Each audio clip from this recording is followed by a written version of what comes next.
All right, I'll see you guys up there. All right. Good to see you. All right. Hey, everyone.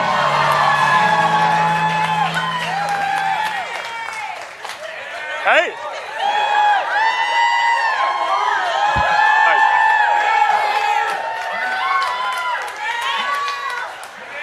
Thank you all so much for coming out to our first ever Facebook Community Summit. It's great to be here in Chicago with all of you, where there's so much great work that's going on building communities. Now, before we get started today, I want to introduce myself. I'm Mark, and I'm a member of the Zuckerberg family group. I am also a member of Max's Circle, which is like our family group, except we all just share cute photos of my daughter doing ridiculous things. I'm also a member of about 5 different groups for people who like the same kind of dog as I do. That's actually my dog. His name is Beast. He's a poolie, which means he's basically a walking mop, except instead of making things cleaner, he makes them dirtier. All right, and there are thousands of other dogs like him on the internet. All right, now, not that many people know this, but I'm actually an admin, too, of a group for people who like playing the video game Civilization.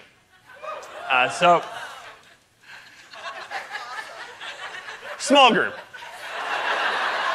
But, like you, I've had to sort through and filter a lot of requests from people who don't actually play the game. So I know what a lot of you are going through. All right, now some communities are more serious, though. We recently created a community to support my dad, who is recovering from heart surgery. And Dad, if you're watching this on the live stream, I know that everyone here is sending our love to you and praying for a quick recovery, and I'll see you in a few days when I'm back home.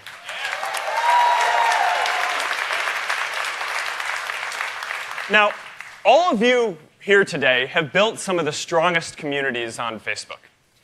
You built communities for new moms and dads, for helping kids get into college.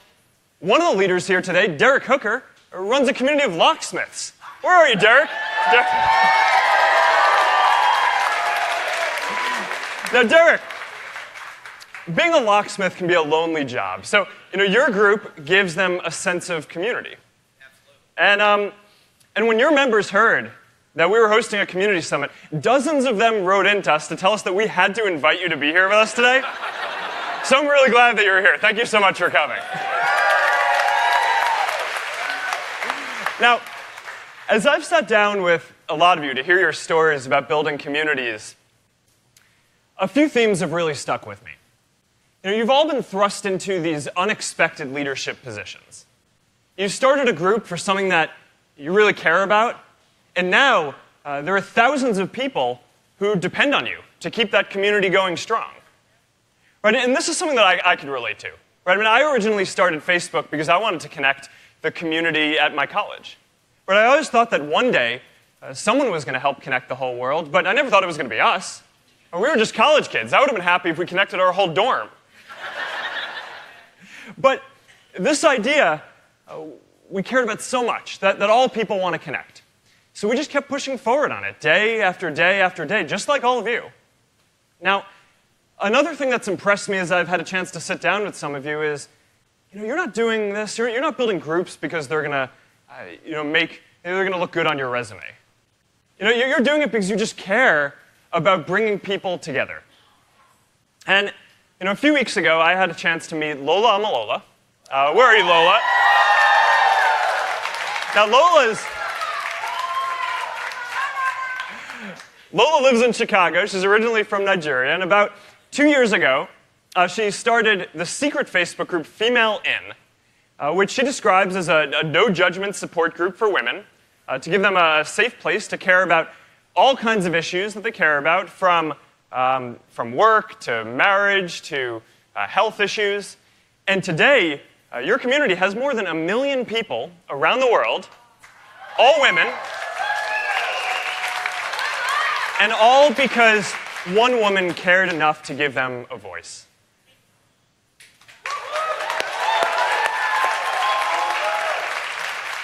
So we are all here trying to do the most good we can for our communities. All right, we know how lucky we are to be here and have this opportunity, and we know how much we owe it to our communities to give back.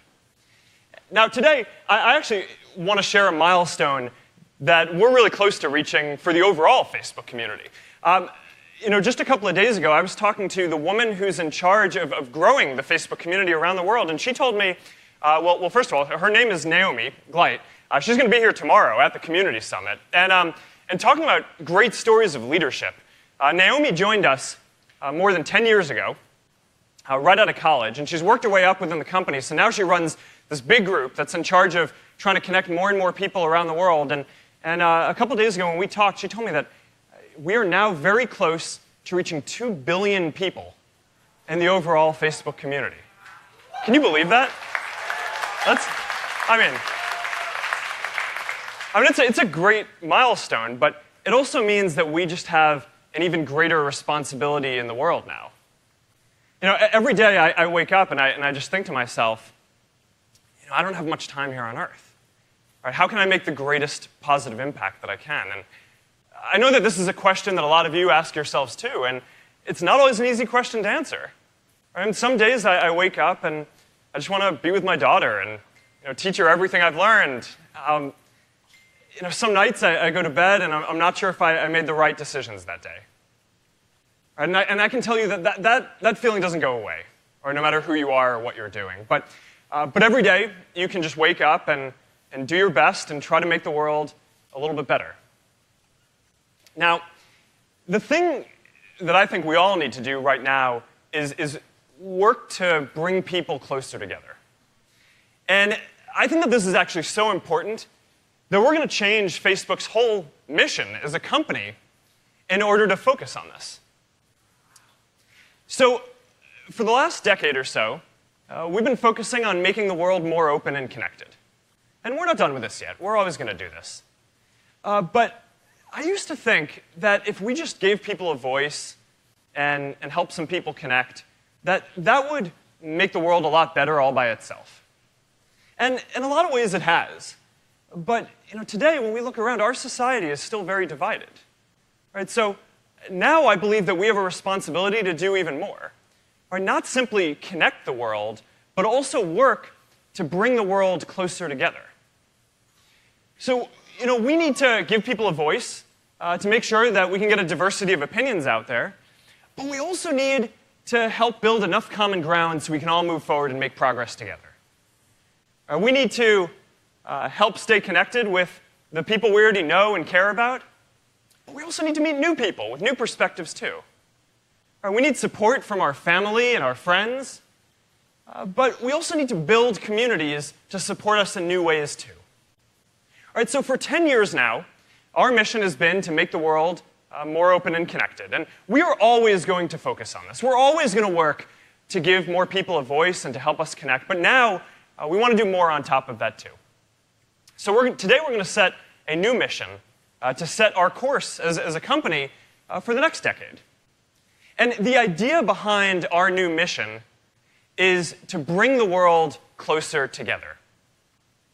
And the full formal mission statement is going to be to give people the power to build community to bring the world closer together.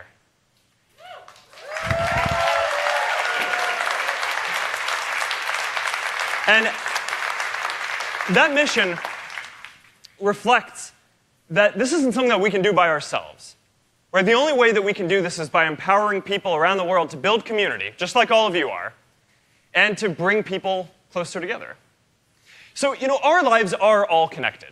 Right? And in our generation, our greatest opportunities and challenges we can only take on together. Right? Things like ending poverty and curing diseases and stopping climate change and spreading freedom and tolerance and stopping violence. There's no single group or even country that can take these things on alone. So we have to build a world where people come together to take on these big, meaningful efforts. And this isn't going to happen top-down. Right? There is no one in the world who can just snap their fingers and make that happen. Right? People have to want it. Or they have to fight for it. Change starts local. When enough of us feel a sense of purpose and support in our own lives that we can start to care about broader issues too. Now, I've always believed that people are basically good. Right? And as I've traveled around and had the chance to meet all kinds of different people, from regular folks to heads of state, I've always found it's been inspiring to see that almost everyone genuinely cares about helping other people. But we all also need to feel supported. Right? No one wants to feel afraid. But if you don't feel good about your life here at home, then it's hard to care about other people in other places. Now, our communities give us that sense that we are a part of something greater than ourselves, or that we are not alone, and that we have something better ahead to work for. We all get meaning from our communities, and whether they're churches or sports teams or neighborhood groups, they give us the strength to expand our horizons and to care about broader issues. So studies have actually proven that the more connected we are, the happier we are, and the healthier we are too. People who go to church are more likely to volunteer and to give to charity, not just because they're religious, but also because they're a part of a community. So that's why it is so striking that over the past few decades, membership in all kinds of communities around the world has been declining, and in a lot of places by as much as 1/4. Right? So that's a lot of people who now need to find a sense of purpose and support somewhere else. So this is our challenge. We have to build a world where every single person has a sense of purpose and community. That's how we're going to bring the world closer together. We need to build a world where we care just as much about anyone, a person in India or in China or in Mexico or Nigeria, as we care about a person right here in Chicago. That's how we're going to achieve our greatest opportunities and build the world that we all want for generations to come. I know we can do this.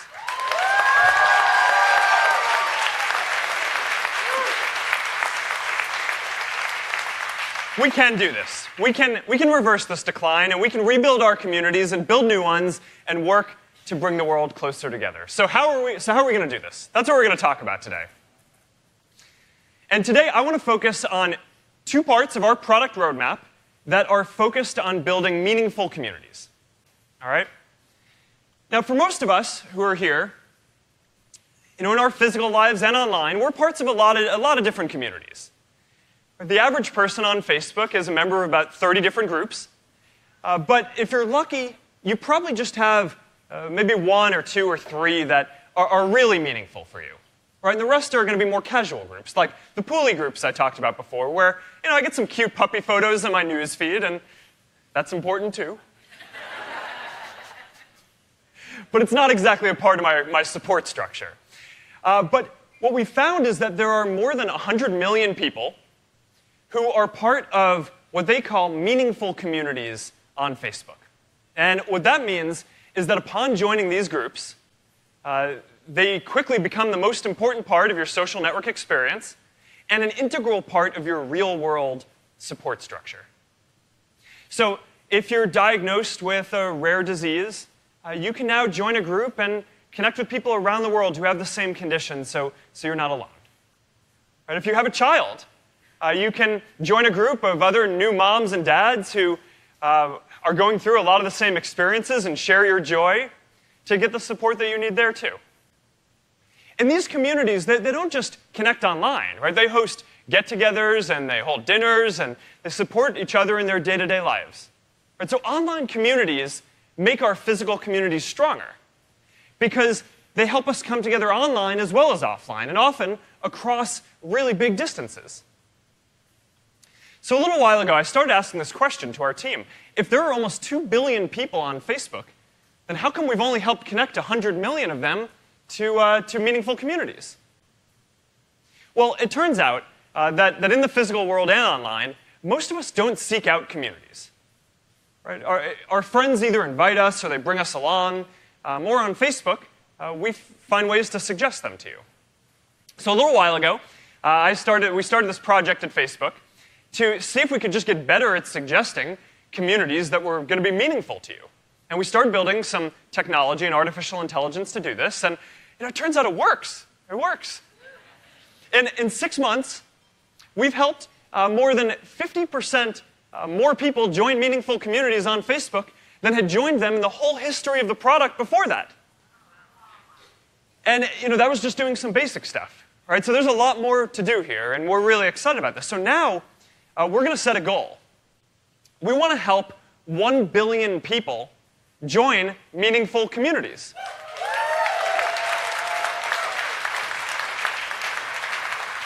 And if we can do this, it will not only reverse the whole decline in community membership that we've seen for decades around the world, it's going to start to strengthen our overall social fabric and bring the world closer together.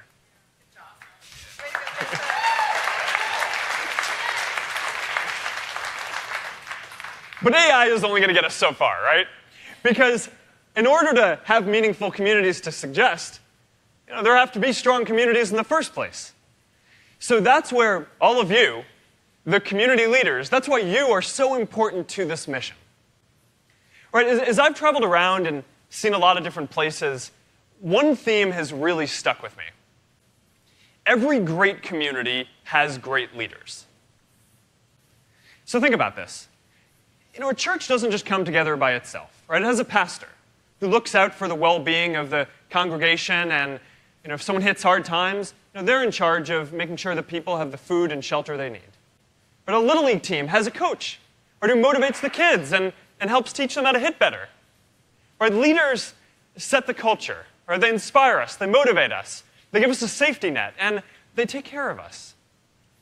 And every one of you does that for your communities. That's why your groups are so meaningful to your members. Now, as I've traveled around, one of the communities that I've always been the most impressed by is the military. And on one of my recent visits, they shared with me a leadership principle that I'm never going to forget. They call it 100% ownership. And the idea is, if you have 5 people on a team, each person doesn't just feel responsible for 1/5 of a problem. Every single person feels responsible for 100% of making sure that mission works. So we've tried to bring this idea to Facebook. And we have the saying now that nothing at Facebook is someone else's problem. You see a problem, you go fix it. Now, all of you embody this spirit for your communities. You've said that nothing else is someone else's problem when it comes to taking care of your members. Lori McGonigal is here. Lori, where are you? Lori runs a group for disabled veterans that tries to fill in some of the gaps that our government misses.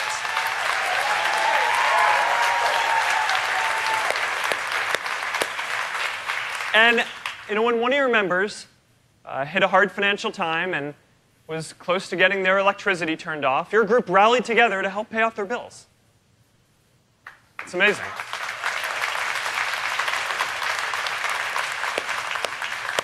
Pamela Radisek is here too. Pamela, hey. Pamela runs a group called I Am Adopted that helps connect adopted children with their birth parents. And your group has helped reunite a number of different families already.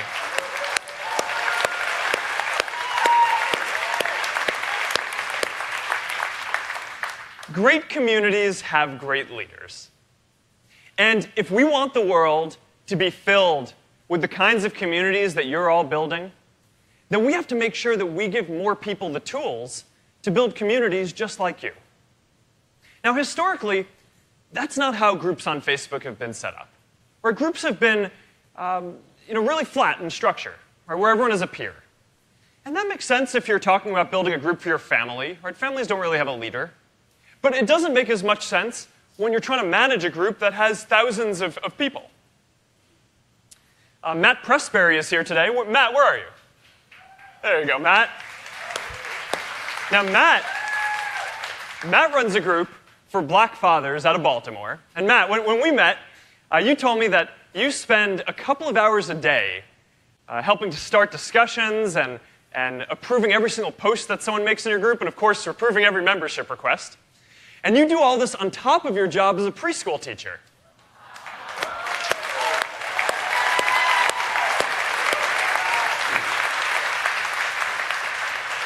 Now, one of you told me that your husband often comes home from work and sees you on the couch in the living room and knows you've been there working all day long on your group. I can relate to that. All of you have made sacrifices for your communities. And you do this because you believe in what you're doing.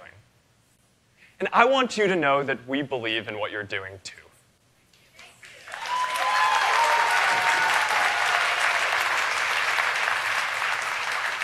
So today, we're going to start rolling out some tools that's going to make it easier for you to build communities.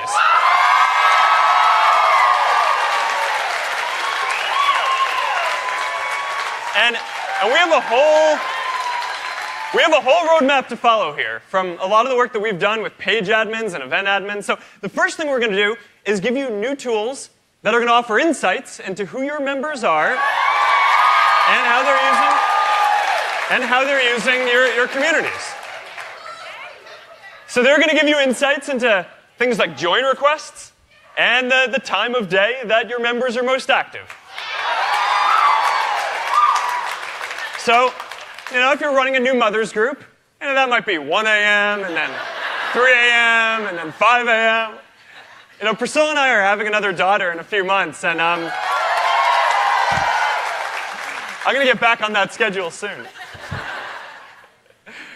And of course, we're going to give you guys some new tools to manage all the join requests that you have. So these new tools are going to help you sort and filter all your requests by location and gender and more, so you can group them together and accept and reject them all at once. That's going to save you a lot of time, right? That's probably the most common thing I've heard as I've sat down with a lot of you. And we're also going to help you remove bad actors and all their content from your groups.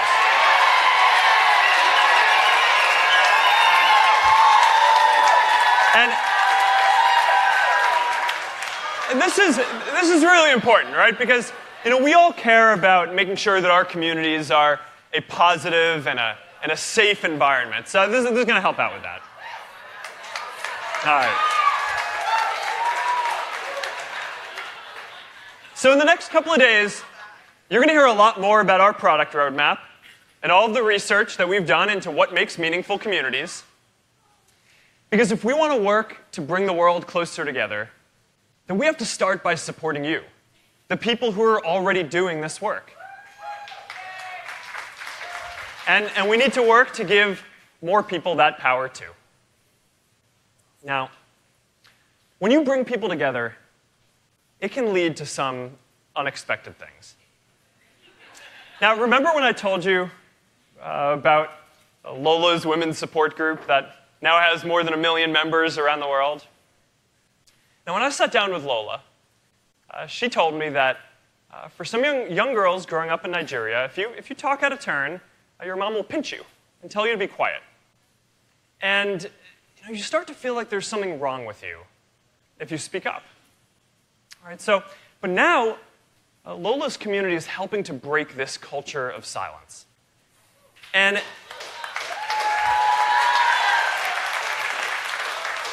it's having some unexpected consequences, and some on issues like domestic violence. All right, so Lola told me that for some Nigerian women, this silence leads to people enduring abuse. But now, when someone posts in your community, they're going to get thousands of messages of support and offers of places to stay and help with childcare, all within minutes.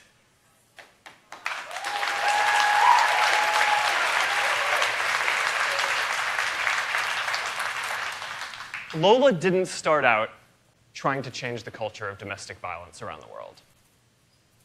She just wanted to give women a place to talk safely about the issues that mattered to them. This is the power of the communities that you are all building. You may think you're just creating a space for new moms, or for bird watchers, or for locksmiths. But when you give people a way to connect and a sense of support, it can lead to important changes. We all have the power to be leaders. And if enough of us work to build community and bring people together, we just might change the world.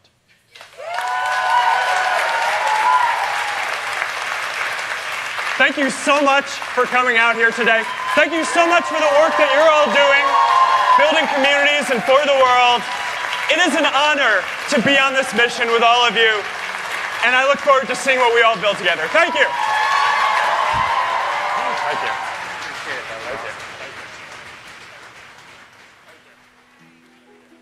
You go through all the different means of trying to get pregnant, and you keep failing. So you wonder if it's something that you should even pursue.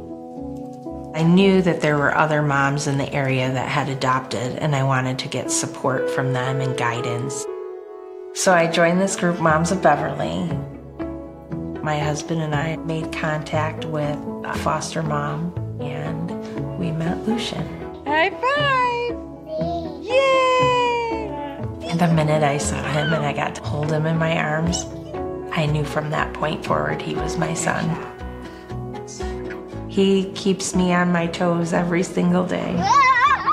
So to have the Moms of Beverly group and be able to say, hey, I need help, and know that there's other people that are willing to just listen or help you, it's amazing. It's like having 3,000 of your closest friends at your beck and call. I could never imagine my life without Lucian. He's an amazing little boy. There's nothing like being a mom. Nothing like it.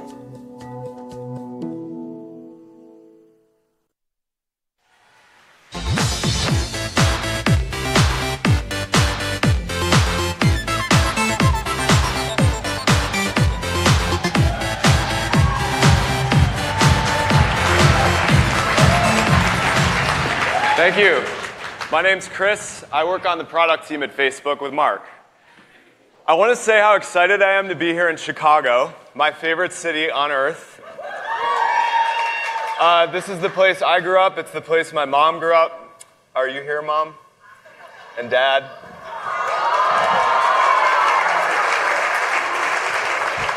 It's the place my grandfather grew up. And we're all here, and I am so excited after 12 years to finally be hosting a big Facebook event in Chicago. I'm also excited because for so many of us, this is the most interesting thing happening right now. I have to say, the event last night was so exciting to see. First of all, how varied the different kinds of folks are here, and also just the common thread of dedication to something interesting. Seeing all of you folks get together, it's just been really incredibly inspiring for all of us, and we're excited to learn from you and build tools to help you do your job better. Chicago is the birthplace of house music. I grew up 1982, I was born then, house music was born then, and I grew up listening to B96, Chicago's dance music station, which I don't get access to anymore, but luckily I'm a member of Superb Mix Sets, which is run by some Chicago DJs who are helping me reconnect with the music that I grew up with and the place that I love. I'm also a member of Knowles Alumni. Knowles is the National Outdoor Leadership School. It's basically a really long, difficult camping trip. You're out in the cold rain and snow, you're trying to make a fire, it doesn't work. But when you come back, you've formed a really deep bond with the people you're on that trip with and the other folks who've been through it. This is a place to reconnect with something that matters to me. It's also a place to get good camping tips. I'm also a member of Plant Identification. This is fascinating. This group is insane. This morning, this is just a moment in the life of this group. It's like, hi, I'm Jan from Boca Raton, Florida. This sprouted in my front yard this morning. What is it? 2 minutes later, the answer. The scientific name, followed by a debate among expert botanists on the specific example of that, followed by a bunch of questions like, well, what is this doing in Florida? And it's like, well, normally these are found in Louisiana, but they began to make their way into the Boca Raton area. It's awesome. It is Educational for me, and again, it's just an amazing example of the power of niche communities unlocked by the tools that we're all using today. What was it? Honestly, I can't pronounce it. It was some sort of ragweed, but you're not supposed to discuss the common name in the group. One of the rules. It's like, this is for scientific names, people. They're like, if you want the common name, look it up. Very strict rules, as you all know. So, just to take you back to the beginning of time, we didn't know these groups were going to be on Facebook. We really didn't ever dream of these groups being on Facebook.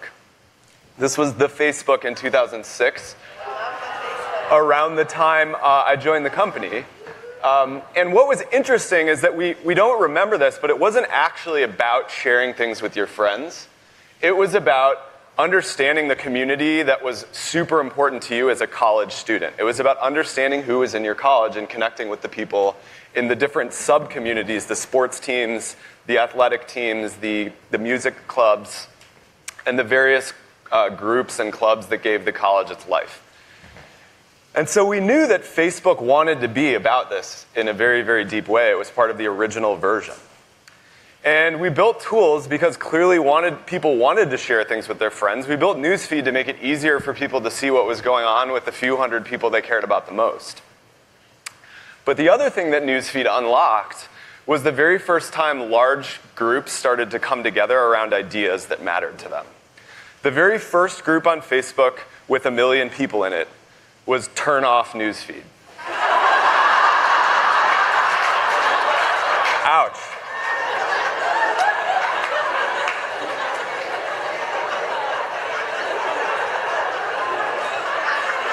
It was effective. We learned got a lot of good feedback there, and were able to improve the product.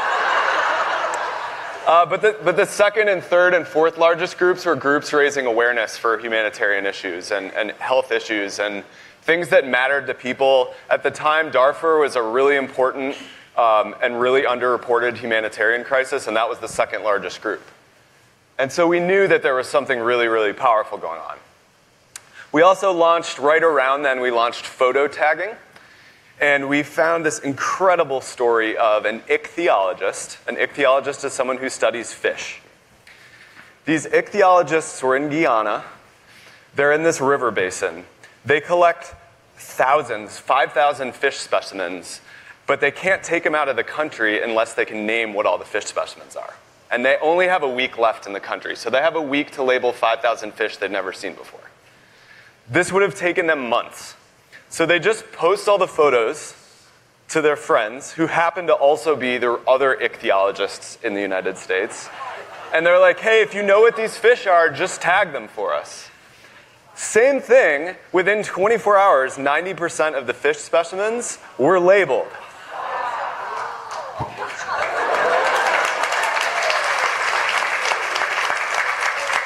It's a good example, again, of the power of these niche communities that are unlocked, again, with like how much they can accomplish in a very short amount of time. So this is what led us to really start to send out our research teams to understand what was going on with these really powerful examples. And that's where we discovered what Mark was talking about earlier, which is that most people are in a lot of groups, but every once in a while you'll find one where their eyes light up, and you start to realize that you've tapped into something incredibly important, where the member begins to describe it like a friend or like a family member. It's like, oh, let me tell you about this group. You all know this.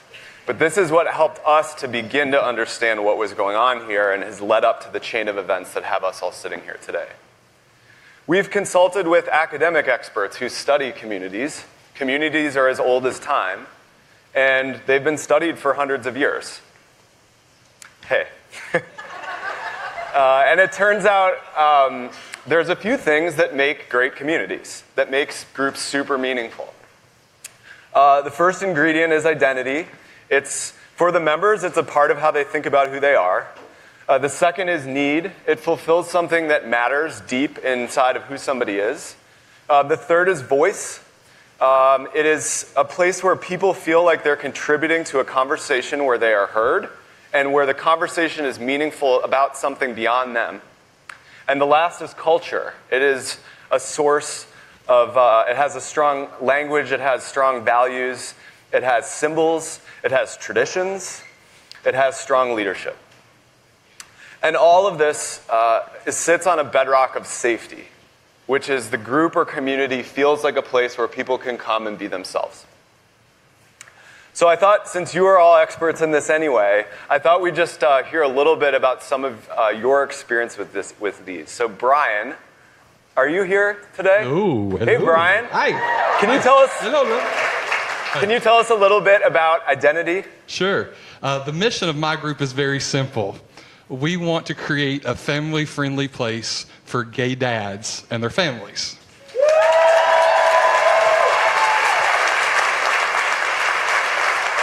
Now, to some of you, family-friendly means that there's chicken tenders on the menu at TGI Fridays. But for us, it's a matter of safety and security for our families.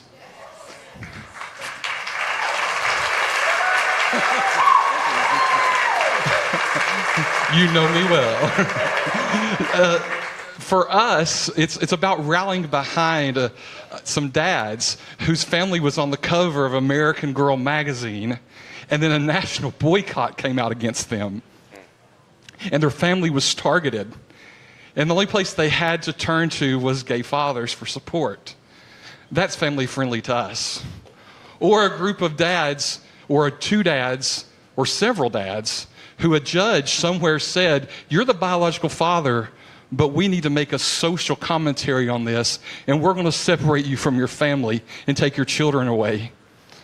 We were the only group they had, and that's family friendly to us. And finally, to rally around two little kids, a little boy and a little girl from Miami, Florida. They'd been returned to the system not once, not twice, but 3 times. And a father in Miami said, can you find us these kids a home?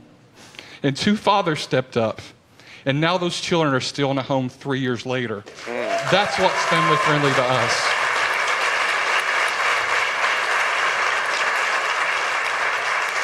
So when we think about identity, we think about Facebook, and we want to thank you for opening up. We want to thank you for opening up the virtual front porch of the world. And thank you so much on behalf of Gay Fathers. Thanks for standing.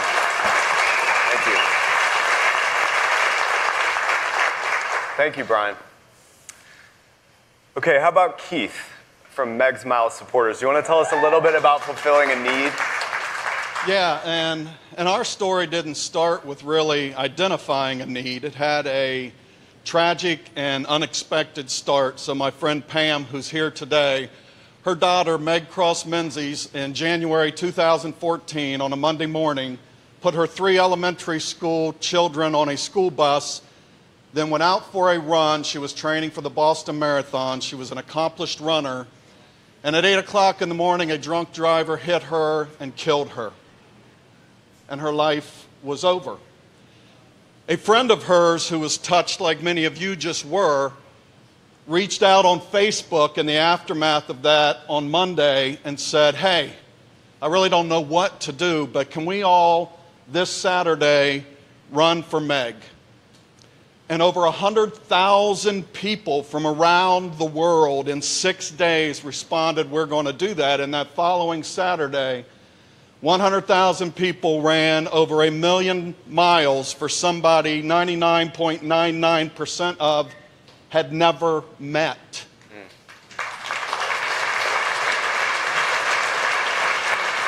And so for us, when we looked at that, the question became, why is that?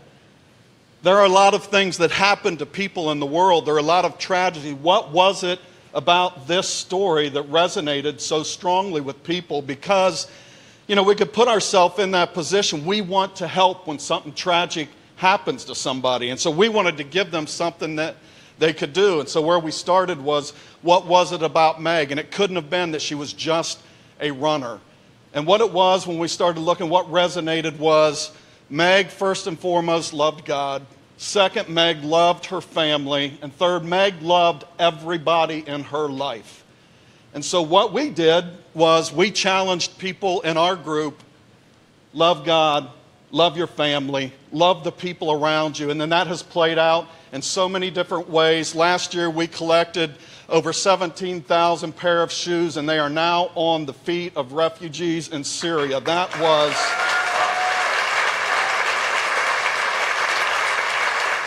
So people had a need to do something for somebody else that they knew was going through a hard time. They didn't know how to do it. And thank you, Facebook. They gave us a platform to meet that need, not just meet it, but meet it in a very big way. So thank you. Thank you, Steve.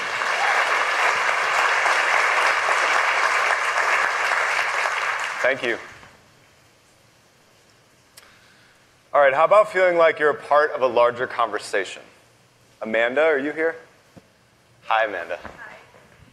So I belong to a national grassroots organization called the Sisterhood of Salam Shalom. And we bring together American Jewish and American Muslim women to build relationships across our communities.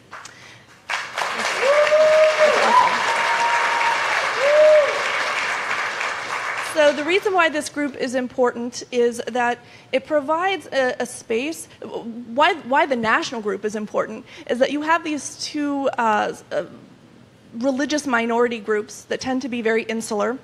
We're in a point in time right now where things are increasingly hostile in this country toward minorities of all types.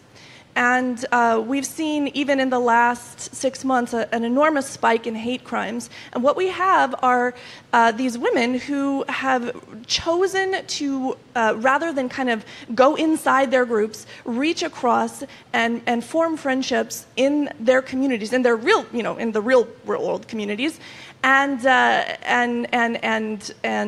build peace. Right, and it's not just about dialogue. We do community service. We do fundraising, lots of activities. But the group that we have on Facebook is so important. The membership that we have in the group is actually much, much larger than the number of chapters that we have around the country. And the reason for that is a couple of reasons. One is that there are women who want to participate in this kind of ongoing community, but they don't have access to a group in their, or a chapter in their areas. There's people who are in isolated parts of the country, a Muslim woman or a Jewish woman who might be in a rural area who wants to participate in this kind of ongoing dialogue, but they don't have access to it. So they can go to the group and they can actually be part of it, which is amazing. And then the other really cool thing is that it's enabled us to really make this a national movement. So now we've seen, since the use of the group, this exponential kind of growth, and we're able to coordinate a national conference that has doubled each year since it started 3 years ago. And we expect it to double again this year in November. We have coordinated, last year we did a national day of service, tzedakah and tzedakah. These are the Jewish and Muslim words for charity. And we did it on Christmas Day. Muslims and Jews all over the country, women got together and performed acts of charity and then went for Chinese food afterwards. Thank you very much. Thank you so much, Amanda. All right, and last, culture. Is Jeffrey here? Jeffrey, we got to hang out last night. You want to talk a little bit about identity? Well, absolutely. And bird watching, that's a nerd's delight. And I love all the different cool nerdy things that we're seeing here in the groups that are represented. But, we birders really were a social network before there was a World Wide Web. And we always had this issue of, we're out here reporting miraculous things. Stuff that you can't believe. You don't know whether to believe. And we have to figure out, do I tell the boss that I'm not feeling well so I can cut out and go chase this rare bird that this buddy of mine says that she just found, 2 counties over? It creates some problems, but you know what? We've always been good at managing it. It's like, golf. It's like anything that's built on trust and honor. You know who's cheating. You figure it out pretty quick. And the thing that when Facebook came along, birders just took to it like ducks to water, because suddenly we were able to share information so quick. Because, like, birds have wings; they don't stick around. So you want to get out there fast, and you do want to know. Should I stay? Should I go? The Rare Bird Alert allows us to make those decisions much more quickly and much more accurately. So we're really grateful for that. And not every rare bird that shows up is close enough for you to, go see it. But the thing is, I get to hear, what all my buddies all around the country, all around North America, all around the world are finding, the everyday miracles that they're seeing in their own backyards. And that is a huge part of my day. It's a huge lift, and it means so much to so many of us, along with all the other stuff that we all have to deal with. So it's been so valuable for the American Birding Association to have Facebook groups because, as Mark said, how people relate is changing. There used to be membership organizations, and people belonged to professional societies and stuff. And Facebook has stepped in and I think is showing us a path forward on how these communities relate. And we're very excited to be part of it. Thank you. Thank you, Jeffrey.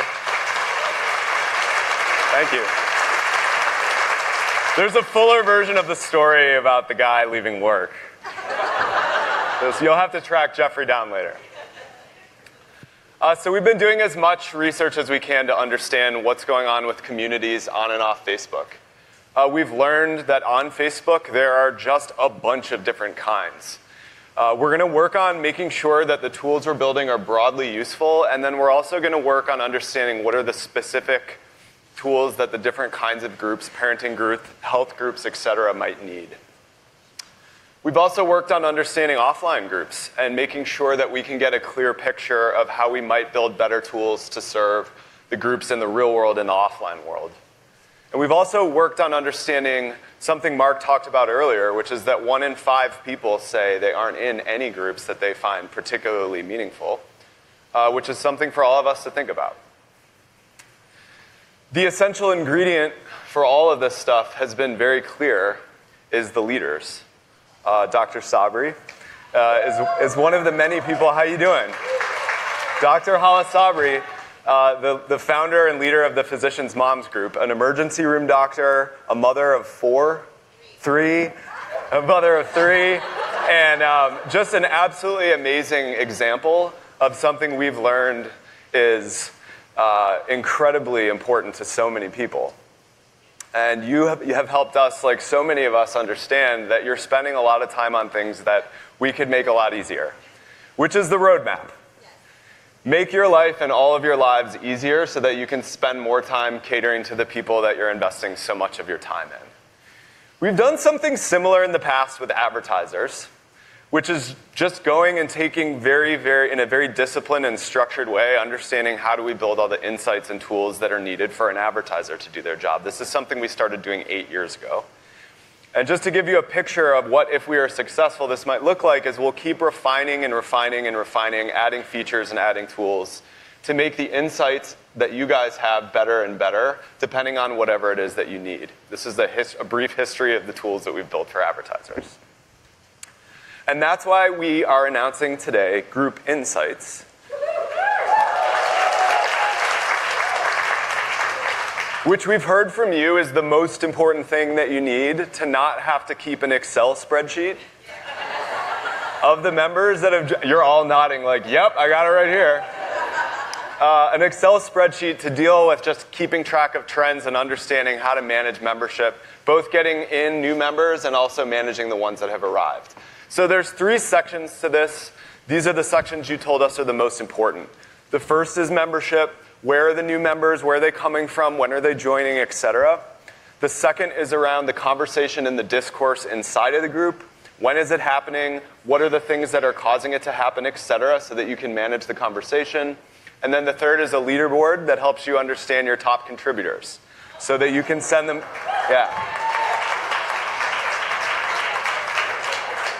These were all your ideas. So that you can send them flowers and thank them, or you can nudge them if they stop being active and you can remind them.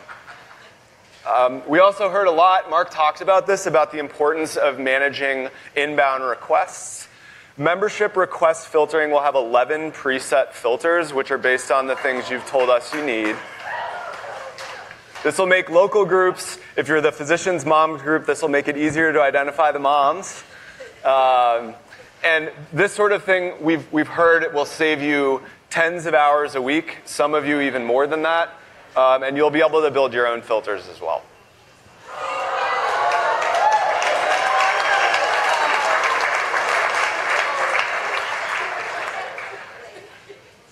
How many of you have to deal with bad actors sometimes?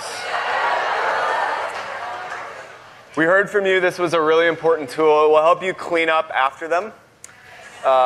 We heard that it was a tedious task to go through and remove. If somebody started going rogue, this will help you undo their rogueness very, very quickly.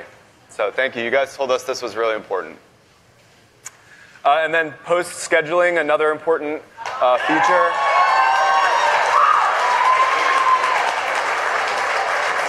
I don't even need to tell you why. You all know. You told us this was important. It was interesting to hear, just meeting with so many of you, the patterns that were in common, including rules for what happened on which day. So for many of you, a Mondays are for this sort of thing, a Tuesday are for this sort of thing. This should make it easier for you to, on a Sunday night, just sit down and lay out what the week will look like and not have to be glued to your phone.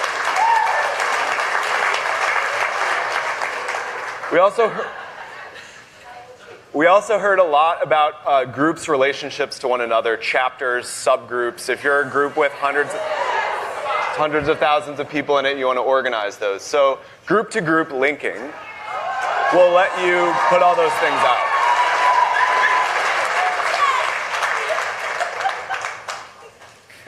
So all of this is launching today.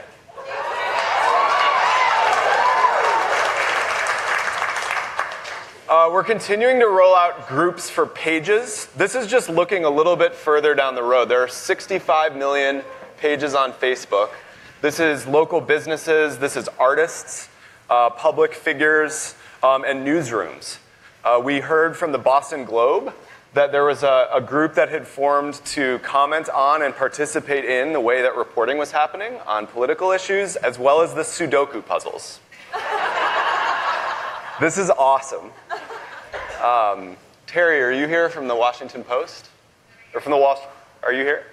Hey, Terry started a group to do this at the Washington Post, which is just basically a way of engaging the already there active heavy-duty readers in the conversation on what's going on, as you said, behind the scenes, the story of the journalist and the story of the story. So we think this kind of thing is going to unlock, again, a lot more of these communities that are already happening just by structuring them around whoever it is that's already running it. So we're really excited about this, too. Yay. We also have our teams here.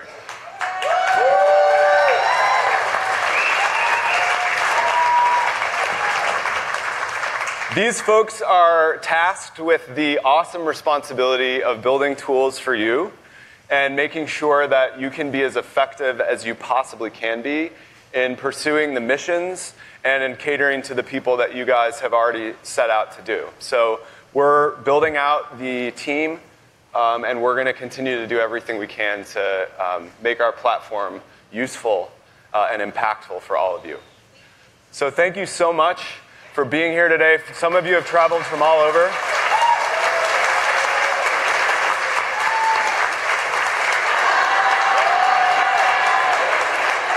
We're really excited you're here. Have a great couple days. Thank you.